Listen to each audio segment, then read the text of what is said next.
The ideas of the ruling class are in every epoch the ruling ideas, i.e. the class, which is the ruling material force of society, is at the same time its ruling intellectual force.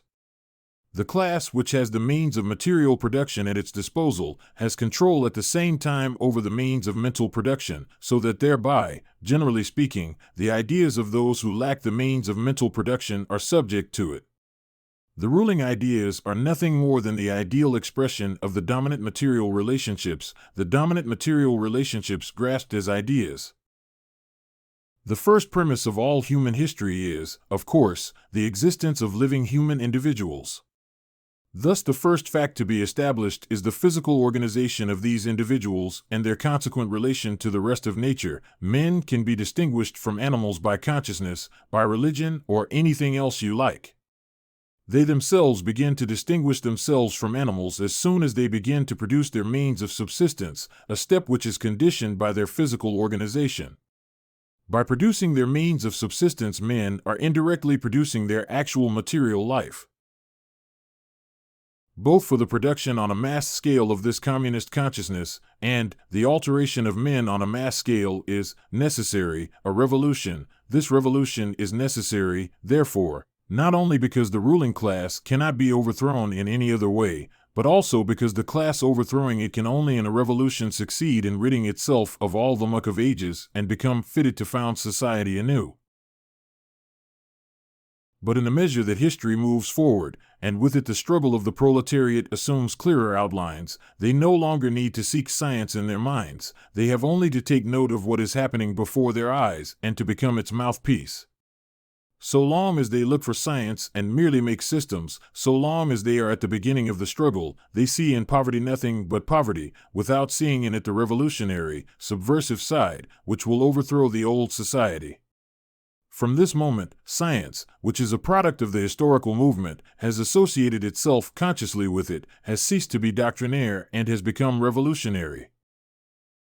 Under the freedom of trade, the whole severity of the laws of political economy will be applied to the working classes. Is that to say that we are against free trade?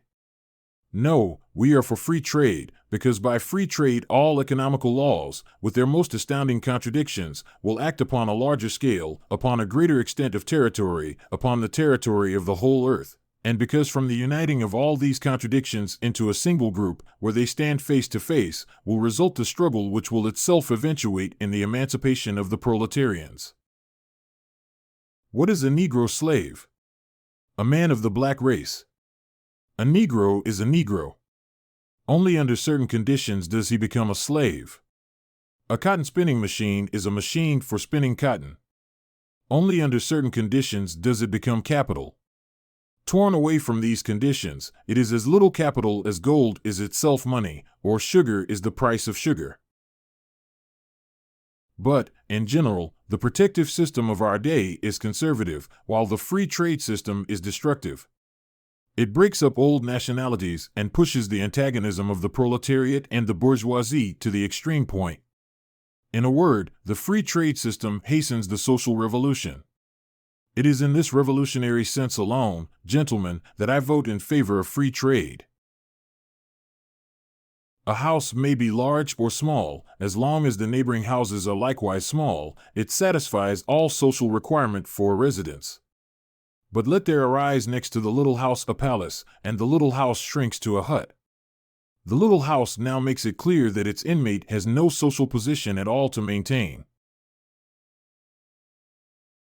And this life activity, the worker, sells to another person in order to secure the necessary means of life. He works that he may keep alive. He does not count the labor itself as a part of his life, it is rather a sacrifice of his life. It is a commodity that he has auctioned off to another. In place of the old bourgeois society, with its classes and class antagonisms, we shall have an association in which the free development of each is the condition for the free development of all. In bourgeois society, therefore, the past dominates the present. In communist society, the present dominates the past.